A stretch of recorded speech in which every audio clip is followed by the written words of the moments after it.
呢唔係一次簡單嘅參政議政，更似係一場關於豪門責任嘅公開大考。霍啟剛作為霍家第三代嘅核心人物，佢嘅一舉一動自然備受矚目。然而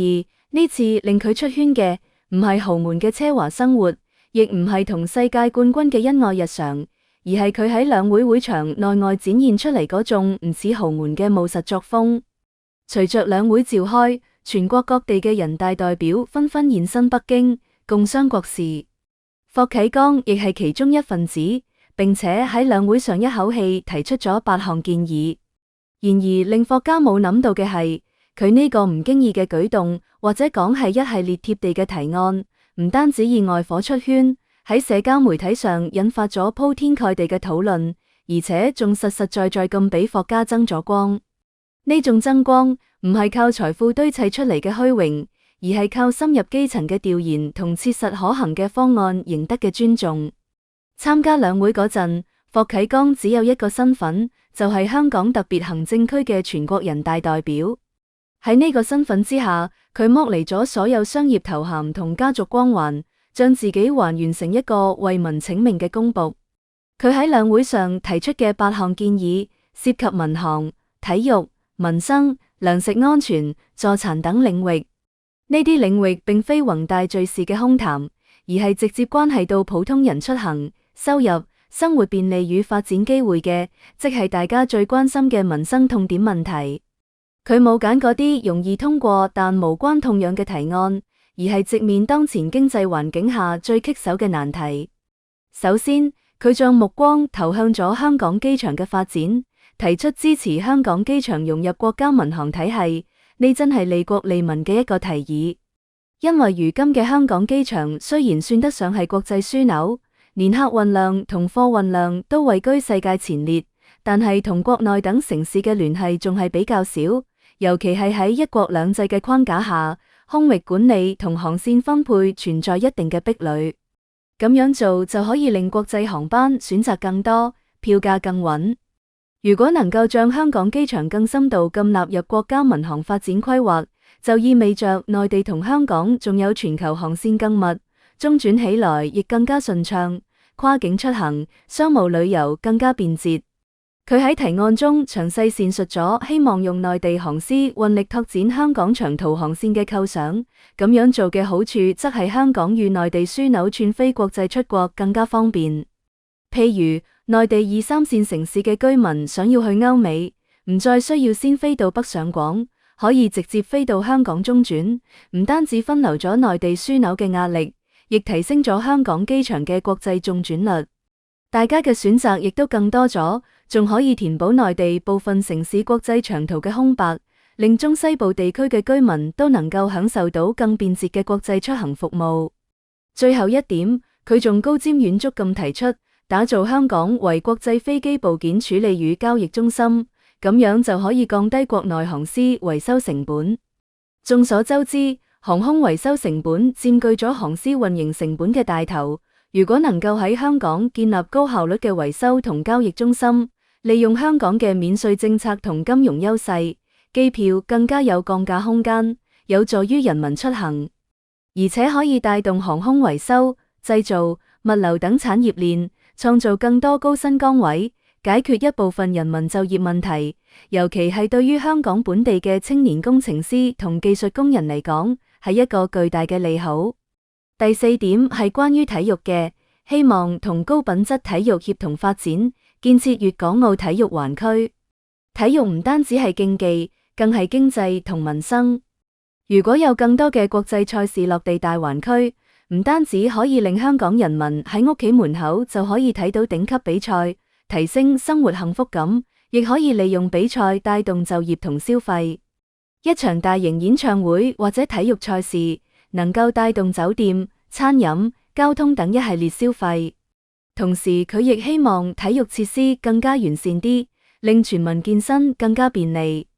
佢注意到大環區喺場館利用率上仲有提升空間，建議打破行政壁壘，令體育資源喺3地之間自由流動。譬如深圳嘅場館可以承接香港嘅訓練需求，香港嘅教練可以到內地執教。呢種深度融合先係大灣區發展嘅未來。第5點係關於糧食安全嘅，善用兩個市場，保障國家糧食安全。喺當前複雜嘅國際形勢下，糧食安全係國家安全嘅基石。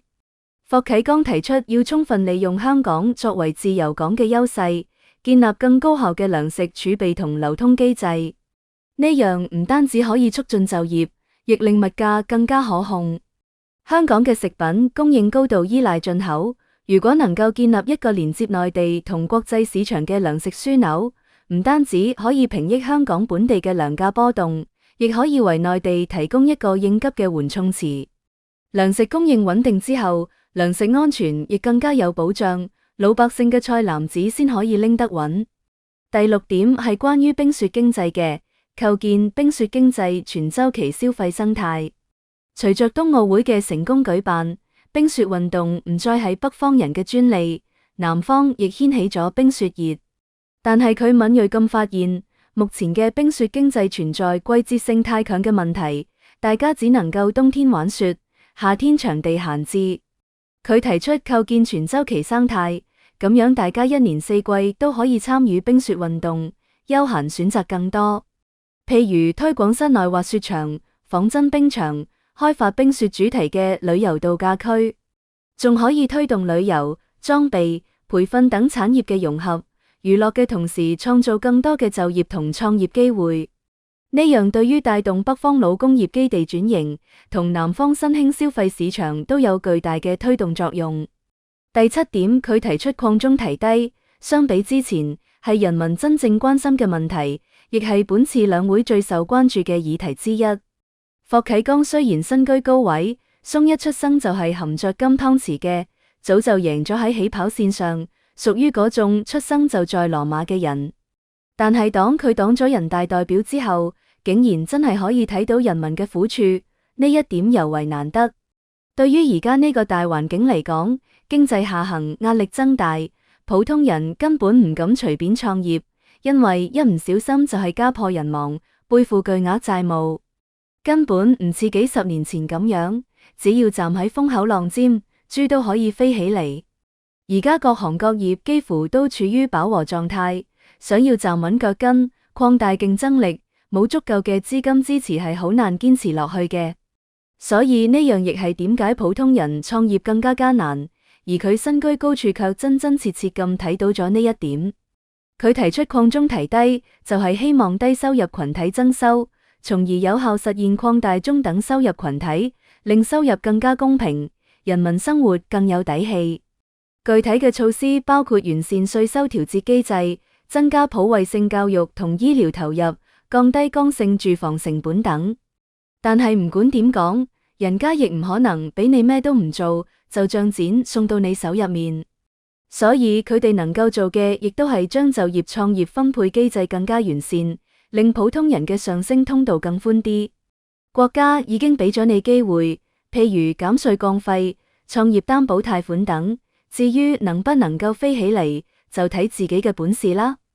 霍啟剛嘅呢個提議，實際上係喺呼籲社會資源嘅再分配，令財富流動更加合理，避免階層固化。最後一點則係關於助殘嘅，佢提出令智能輔具、無障礙服務更加普及，呢係一個文明社會嘅底線。佢建議利用科技手段，譬如人工智能、外骨骼機器人等，降低輔具成本，令殘障人士出行、就業、生活嘅時候更加便利。早啲實現共同富裕，唔可以令任何一個人掉隊，令社會更加有溫度。佢仲特別提到咗信息冇障礙，譬如政府網站、公共服務 APP 應該針對視障人士進行優化。雖然係細節，卻體現咗佢對弱勢群體嘅深切關懷。睇過霍啟剛提出嘅呢幾點，先至知道跟對老細有幾重要，亦更加理解點解公眾對佢嘅評價咁高。以前嘅人總係講盡量揀一個鬆底層爬上嚟嘅老細，咁樣佢知道底層人民嘅生活有幾苦，有同理心。但係佢卻冇諗過，一個底層人民可以混成老細，佢得食過幾多苦，先至可以爬到嗰個位置。呢種苦難經歷有時會令佢變得冷酷，認為我能夠食苦，你點解唔可以？對於嗰陣嘅你嚟講，佢唔單止唔可以感同身受，只會覺得你食嘅苦唔夠多，甚至會產生一種受害者有罪論嘅管理邏輯。而呢度好似霍啟剛咁，松出生到而家從來冇食過生活嘅苦，最多亦都係食一啲學習嘅苦，喺牛津大學苦讀嗰種努力之苦。但係佢呢種唔知民間疾苦，反而成咗一種優勢。因為佢冇俾生存壓力扭曲價值觀，保留咗最純粹嘅善良同理性。佢嗰樣嘅人深刻明白，要想馬兒跑，一定要俾馬兒食草。所以如果喺佢手底下做嘢，佢唔會因為一啲小事而故意克扣，而係盡可能咁滿足員工嘅要求，從而令員工死心塌地咁為佢做嘢。呢種基於共贏而非剝削嘅管理哲學，先係現代企業最需要嘅。但而家嘅佢身份係人大代表，所以佢講出嚟嘅話亦係利國利民嘅。加上佢非常貼地，同普通嘅豪門公子唔一樣，好能夠理解普通人民嘅生活有幾艱難，亦盡可能咁為大家謀利，令大家嘅生活更加便利啲。要講起霍啟剛呢個人，對佢最準確嘅形容就係豪門入面嘅普通人。佢唔似普通嘅富家子弟咁樣愛炫富，性格浮躁，唔貼地，總係高高在上，覺得高人一等。反倒係經常俾人影到排隊買打字麵包，逛平價超市，食路邊攤，住幾十塊嘅國產鞋，而且為人非常低調。佢名下雖然有多處房產，卻將70%嘅租金都投入體育助學，成立咗基金會，專門資助有天賦但家境貧寒嘅年輕運動員。做咗咁多好事，從來唔張揚，亦唔買熱手，出行亦唔搞排場，就好似呢次參加兩會，佢並冇大張旗鼓咁大保鏢車隊，而係好似普通人大代表咁樣，並冇搞特殊化，甚至仲俾網友影到喺食堂排隊打飯。而且佢係有擔當嘅實幹派，送佢兩會提出嘅提案就可以睇出佢係一個非常貼地嘅人，提出嘅提議每一條都係經過深度調研嘅，唔係拍腦袋想出嚟嘅，背後都有詳實嘅數據支撐同實地走訪嘅痕跡。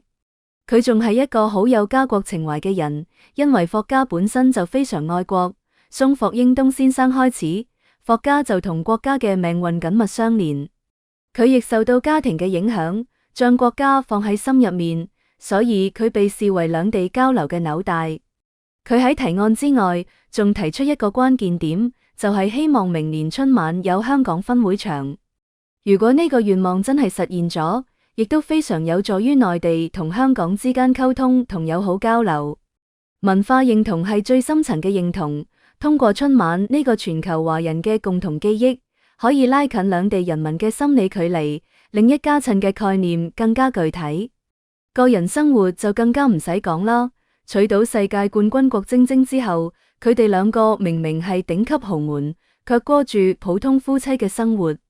唔追求物質奢華，而係注重精神富養。佢哋會帶細路下田插秧，體驗農耕嘅辛苦，亦會陪細路做功課，好似普通家長咁樣焦慮。所以從呢啲小細節都可以睇出，郭晶晶嫁嘅唔係豪門，係人品同擔當。霍啟剛用實際行動證明咗，財富唔係用嚟揮霍嘅，而係用嚟承擔責任嘅。佢喺兩會上嘅表現，唔單止係對霍家愛國愛港家風嘅傳承，更加係俾所有嘅政商名流做咗一個示範。真正嘅貴族精神，唔係血統嘅高貴，而係對社會嘅擔當同對他人嘅悲憫。霍震霆睇到咁樣嘅仔都咁成熟穩重，深得民心，想必內心亦係無比欣慰嘅。呢確實係俾霍家大大增咗光啦。好啦，以上係本期嘅內容。如果你鍾意我哋嘅節目，歡迎訂閱、點讚、轉發，感謝大家嘅支持。